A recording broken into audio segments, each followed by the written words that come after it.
उपले बोले, श्री कृष्ण। एक गांव में एक वृद्ध स्त्री रहती थी। उसका कोई नहीं था। वह गोबर के उपले बनाकर बेचती थी और उसी से अपना गुजारा चलाती थी। पर उस स्त्री की एक विशेषता यह थी कि वह कृष्ण की बहुत बड़ी भक्त थी। उठते बैठते कृष्ण नाम जप किया करती थी।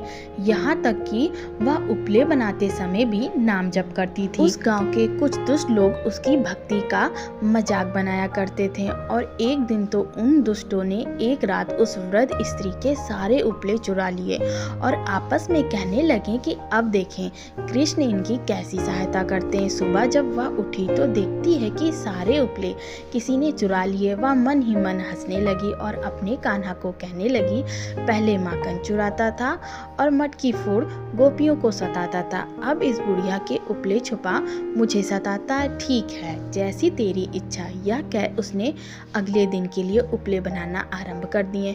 दोपहर हो चली, भूख लग गई पर घर में कुछ खाने को नहीं था।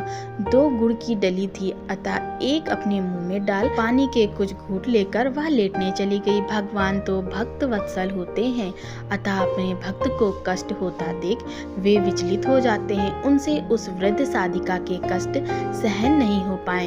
उन्होंने सोचा कि इसकी सहायता करने से पहले इसकी परीक्षा ले लेता हूँ। अतः वे एक साधु का वेश धारण कर उसके घर पहुँच कुछ खाने को मांगने लगे। वृद्ध स्त्री को अपने घर आए देख एक साधु को उनसे आनंद हुआ, पर घर में कुछ भी खाने को ना था। यह सोचकर दुख भी हुआ। उसने गुड़ की इकलौती बची हुई डली बाबा को शीतल जल के साथ खाने को दे दी। बाबा उस स्त्री के त्याग को देख प्रसन्न हो गए और जब वृद्ध स्त्री ने बाबा को अपना सारा वृत्तांत सुनाया तब बाबा उन्हें सहायता का आश्वासन दे चले गए और गांव के सरपंच के यहाँ पहुंचे। सरपंच से कहा, सुना है इस गांव के बाहर जो वृद्ध स्त्री रहती है उसके उपले किसी ने चुरा लिए। मेरे पास एक सिद्धि है, यदि गांव के सभी लोग अपने उपले ले आए तो मैं अपनी सिद्धि के बल पर उस वृद्ध स्त्री के सारे उपले अलग कर दूंगा। सरपंच एक भला व्यक्ति था, उसे भी वृद्ध स्त्री के उपले चोरी होने का दुख था, अतः उन्होंने साधु बाबा रूपी कृष्ण की बात तुरंत मान ली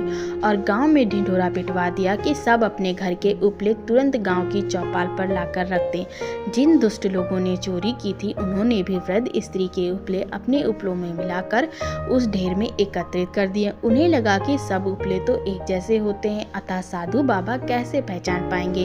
दुर्जनों को ईश्वर की लीला और शक्ति दोनों पर विश्वास नहीं था। साधु वेशधारी कृष्ण ने सब उपलों को कान लगाकर वृद्ध स्त्री के उपले अलग कर दिए। वृद्ध स्त्री अपने उपलों को तुरंत पहचान गई और उसकी प्रसन्नता का तो ठिकाना ही न था। वह अपने उपले उठाकर साधु बाबा को नमस्कार कर चली गई। जिन दुष्टों ने वृद्ध स्त्री के उपले चुराए थे उन्हें यह समझ में नहीं आया कि बाबा ने कान लगाकर उन उपलों को कैसे पहचाना।